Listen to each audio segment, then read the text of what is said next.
Welcome to Bisarthi. My name is Shreya Pandey and I am your business studies educator, and today we will discuss about the demonetization. So basically demonetization क्या है? Basically demonetization launch हुआ था, demonetization लागू किया गया था 8 नवंबर 2016 को। उस समय गवर्नमेंट ने अनाउंस किया था कि 500 की ना अब से 500 और 1000 के नोट, पुराने नोट्स अब वैलिड नहीं होंगे। मीन्स 500 से 1000 के नोट अब नहीं सर्कुलेशन में रहेंगे। इससे क्या हुआ, जो 86% पैसा था, कैश था, वो मार्केट से निकल गया। ठीक है, अब लोगों को अपने जो पुराने नोट्स थे, लाइक 500 और 1000 के नोट्स थे, वो बैंक में जमा करने पड़े। और कैश विड्रॉल ऐसा भी नहीं है कि आप सारा कैश विड्रॉ कर सकते हो अगर जमा करने के बाद, उस पर भी लिमिट लगा दी। गवर्नमेंट ने ऐसा क्यों किया? क्योंकि गवर्नमेंट का मेन काम क्या था, मेन मकसद क्या था ये करने का? करप्शन को कम करना चाहती थी गवर्नमेंट। ओके, ब्लैक मनी को पकड़ना चाहती थी, इलीगल एक्टिविटीज यूज होने वाले कैश को रोकना चाहती थी।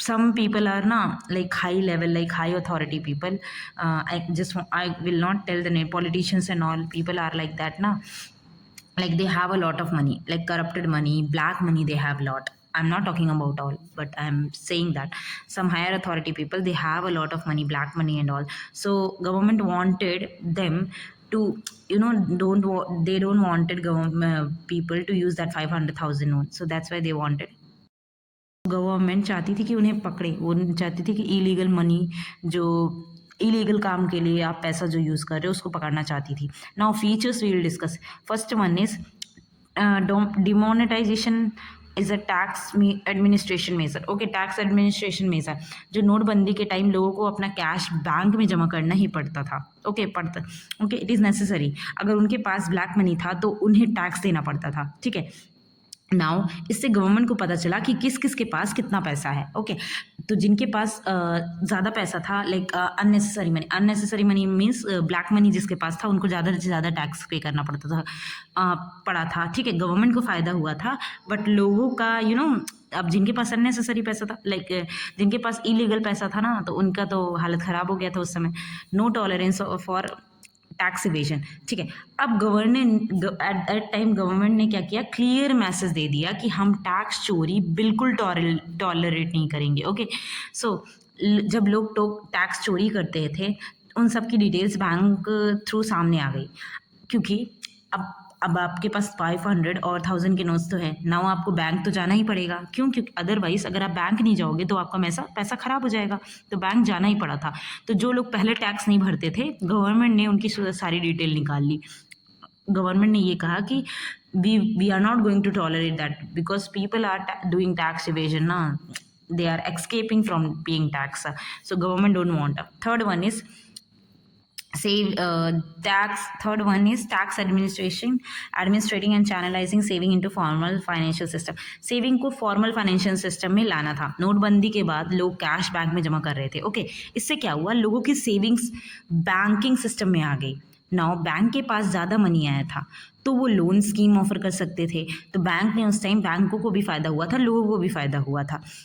क्यों? क्योंकि नॉर्मल लोग, अब उनको लोन चाहिए तो बैंक उनको प्रोवाइड कर देते थे। क्रिएटिंग लेस कैश और डिजिटल कैश लाइट इकोनॉमी। अगर आपने नोटिस किया है तो आफ्टर डीमोनेटाइजेशन हम लोग ज़्यादा यूज़ करने लगे हैं फ़ोन पे एंड ऑल, बिकॉज हमें लगता है कभी भी कोई भी नोट बंद हो सकता है। मतलब डर एक मन में बैठ गया है। ठीक है, अब अब जनरली आप किसी के पास जाओगे और बोलोगे कैश है आपके पास, they will definitely say no no no I don't have. Because हम लोग ना हम लोग अब फ़ोन पे, गूगल पे, पेपाल, ऑनलाइन पेमेंट्स, इन सब पे ज़्यादा डिपेंडेंट हो गए हैं। बिकॉज हमें पता है कि कभी भी कुछ भी हो सकता है, तो फॉर हमें सफ़र करना ना पड़े। क्योंकि एट दैट टाइम 8 नवंबर 2016 में जिनके पास 500,000 के नोट्स थे, उनको लंबी लाइन में लग के पैसे मिलते थे। गवर्नमेंट चाहती थी कि इंडिया को कैशलेस बना दिया जाए और कैश लाइट बने या कैश लीड बने। ओके, सो मतलब यूपीआई यूज़ करे, debit card, online payment, POS scheme का यूज़ बढ़े। ओके, इससे टैक्स कंप्लायंस भी इम्प्रूव होती है, क्योंकि डिजिटल पेमेंट्स रिकॉर्ड में रहते हैं। ओके, सो बट कुछ प्रॉब्लम्स भी थी अब उसके अगेंस्ट। What problems? कस्टमर्स और बिजनेसमैन दोनों को मोबाइल फ़ोन्स और पीओएस सिस्टम चाहिए होते हैं, और इंटरनेट कनेक्टिविटी भी ज़रूरी होती है। इफ़ आई वांटेड टू पे something money, so I want internet connection. Okay, Now, these disadvantages are counterbalanced by an understanding that it helps people into a form. इसका मतलब इतना है कि डिमोनेटाइजेशन के कुछ निगेटिव पॉइंट्स भी हैं, ओके थे, पर फिर भी उससे कुछ पॉजिटिव इफेक्ट्स ने उन निगेटिव्स को बैलेंस कर दिया, okay so I hope like even though demonetisation का एम अच्छा था, उससे लोगों को कुछ प्रॉब्लम्स भी हुई थी, लाइक कैश की कमी। At that time people were like shortage of cash, सभी को ओल्ड नोट्स बंद हो गए थे, नए कैश बैंक में लिमिटेड थे, लोग एटीएम और बैंक से बाहर लंबी लाइंस में खड़े रहते थे, साली like this kind of demotivation demonetise like this kind of disadvantages are there. But लोगों को रोज़ बैंक में जाना पड़ता था, बट बिज़नेस स्लो हो गया था, small shops vendor daily wages workers की इनकम कम हो गई थी, कैश नहीं था तो कस्टमर भी कम आ रहे थे, लाइक धंधा रुक गया था, ओके डेली लाइफ भी डिस्टर्ब हो गई थी, घर में एक्सपेंसेस करना मुश्किल हो गया था। लाइक 500 बहुत बेसिक नोट है, अगर वो भी आप नहीं, आपके घर में नहीं है तो आप क्या ही करोगे, शादी ट्रैवल एजेंसी सब में पैसे चाहिए होते हैं, पर कैश ही नहीं मिल रहा था, तो उस टाइम प्रॉब्लम बहुत हुई थी। Cost of printing new currency, government को नई करेंसी प्रिंट करने में भी बहुत पैसा खर्च करना पड़ा, ओके सो नए नोट्स बनाने बांटने में सरकार का पैसा ज़्यादा लगा, ओके रूरल लेवल एरियाज़ में भी ज़्यादा प्रॉब्लम हुई, विलेज में जो बैंक कम होते हैं, इंटरनेट बैंकिंग नहीं होती है, लोग डिजिटल पेमेंट यूज़ नहीं कर पा रहे थे, गाँव वाले सबसे ज़्यादा परेशान थे। इफ़ मैं सच बताऊँ ना तो हम लोग इतना वरीड नहीं होते जितना गाँव वाले वरीड हुए थे,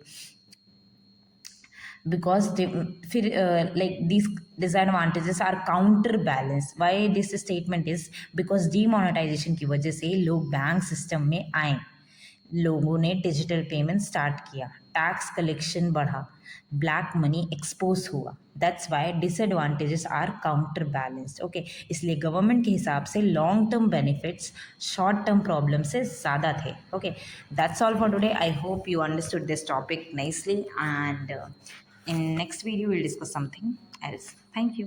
Stay tuned for the next video and do subscribe my channel.